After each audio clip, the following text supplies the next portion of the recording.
देश के आखिरी गांव माणा में गरजे पीएम मोदी।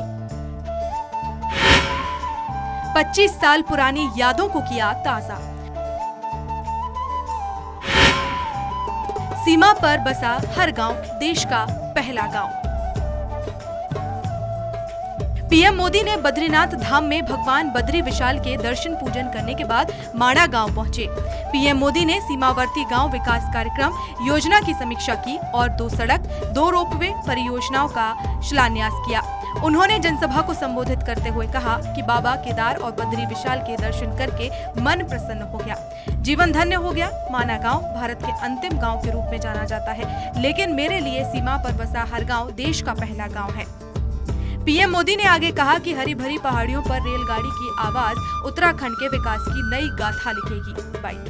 कैसे आए, क्यों आए, किसने दिए पता नहीं है, लेकिन यूं ही मुंह से निकल गया था कि ये दशक उत्तराखंड का दशक होगा। माणा गांव भारत के अंतिम गांव के रूप में जाना जाता है, लेकिन जैसे हमारे मुख्यमंत्री जी ने इच्छा प्रकट की, अब तो मेरे लिए भी सीमा पर बसा हर गांव देश का पहला गांव ही है। हमारे बॉर्डर के गांवों में चहल पहल बढ़नी चाहिए, वहां विकास जीवन का उत्सव बनना चाहिए, ये हम प्रयास कर रहे हैं। और हम तो कहते हैं जो कभी गांव छोड़ करके गए हैं उनको अपने गांव वापस लौटने का मन कर जाए, ऐसा मुझे जिंदा गांव खड़े करने हैं। और मैं कह रहा हूं ऐसा नहीं, मैं करके आया हूं।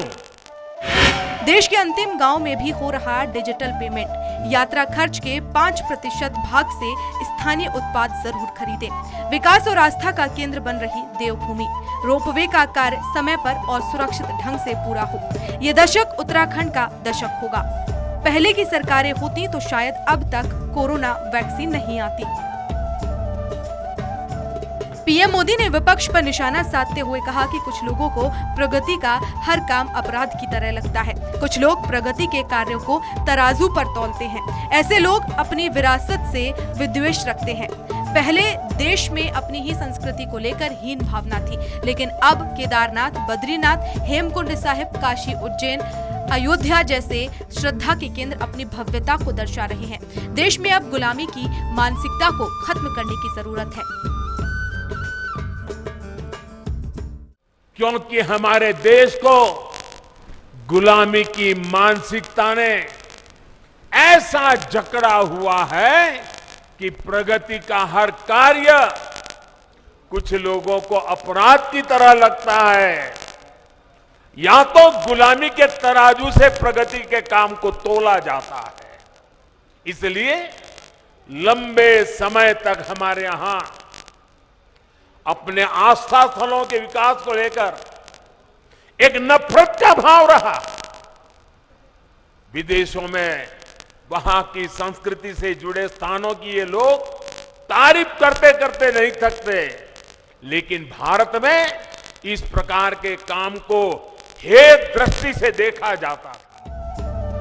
मुख्यमंत्री पुष्कर सिंह धामी ने कहा कि प्रधानमंत्री का लगाव उत्तराखंड से किस तरह का है, ये हम अच्छी तरह जानते हैं। हम धर्म और संस्कृति का उत्सव मना रहे हैं। भव्य केदार और दिव्य केदार बनने जा रहा है। आदरणीय प्रधानमंत्री जी का जो कथन है 21वीं सदी का तीसरा दशक उत्तराखंड का दशक होगा, हमें एक नई ऊर्जा और नया उत्साह हमारे अंदर भरता है। आपका यह विश्वास हर उत्तराखंड वासी का सम्मान है। एक तरफ जहां आज हमें ये गर्व की अनुभूति कराता है, वहीं दूसरी तरफ हमें अपने कर्तव्यों का भी बोध कराता है। जो भी हमसे अपेक्षाएं आज रोजगार के क्षेत्र में भी हमने जितनी भी हमारे यहाँ परीक्षाएं होनी है, कुछ बीच में विलंब हुआ, लेकिन उन विलंबों को छोड़कर हमने लोक सेवा आयोग से सारी 7,000 जो भर्तियां होनी थी तत्काल, उन भर्तियों को करने का हमने संकल्प लिया है। प्रधानमंत्री नरेंद्र मोदी ने सीमांत गांव माणा में कनेक्टिविटी परियोजनाओं का शिलान्यास किया। पीएम बद्रीनाथ में रात्रि प्रवास करेंगे। पीएम मोदी ने माणा गांव में सड़क और हेमकुंड साहिब रोपवे परियोजनाओं का शिलान्यास किया। इसके बाद उन्होंने आगमन प्लाजा और झीलों के विकास कार्यों की प्रगति की समीक्षा की। प्रधानमंत्री की जनसभा माणा गाँव में आर्मी कैंपस के पास आयोजित की गयी। जनसभा में 1500 से 2000 लोग जुटे। Bureau report, Swaraj express. Madhya Pradesh की हर छोटी बड़ी खबर से अपडेट रहने के लिए सब्सक्राइब कीजिए MP स्वराज।